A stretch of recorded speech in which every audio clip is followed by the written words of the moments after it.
everybody, welcome back to my channel. My name is Cindy.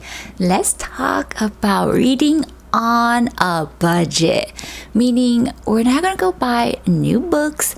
We're gonna go find ways to read so that we minimize our clutter on our bookshelf and enjoy some great reads. So lately, I have been into saving money, especially when it comes to books, because books have been pricey and I only buy books that I really want to keep on my bookshelf, and the books that I are interested in, I find alternative ways to read them. One of them being I go to my public library. I want to read all the books that I want to read, and I want to find them at the public library so I can read them. And plus, there's a 3-week grace period to borrow these books. So it kind of pushes me to, hey, there's a time limit and I gotta finish this book, instead of me just leaving the book there and finishing it whenever I feel like it. The Libby app. This has audiobooks and ebook through your public library. The grace period of borrowing time depends on your library.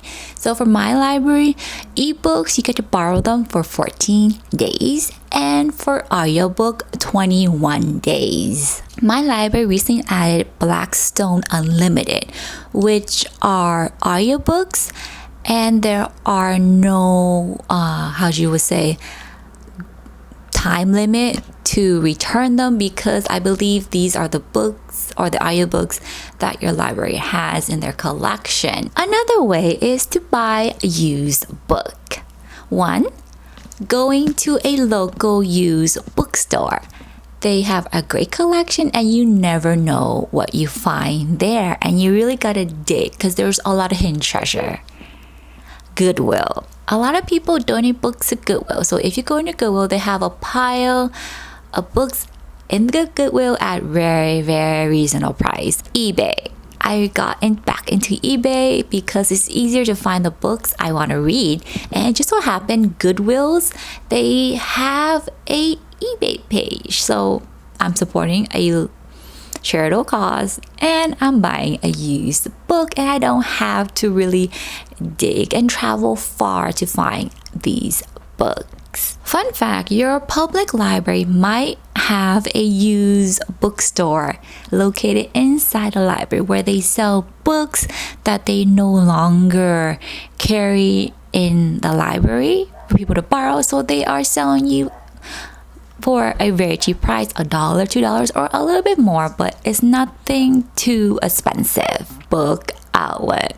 Do I have to say more? This website was so addicting for me when I first started BookTube, because you find a great collection of new books at great prices. These prices are about like 50% off retail price.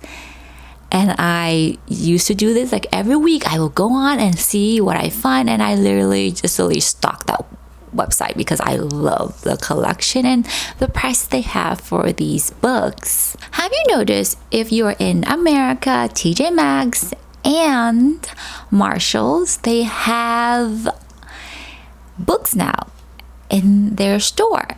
TJ Maxx and Marshall are kind of like stores where you find brand name stuff for affordable prices. I was surprised when I saw they had like Fourth Wing, they had the only one left, they had Quicksilver the last time I went. So if you want new books, and they're mostly randomized, so it depends on your local TJ Maxx and Marshall, but it's a fun scavenger hunt. Those are fun ways to read on a budget. Do you do any of this, or do you have any suggestion to add to this? Let me know below. Thank you for watching, and I will see you soon in an upcoming video. Bye!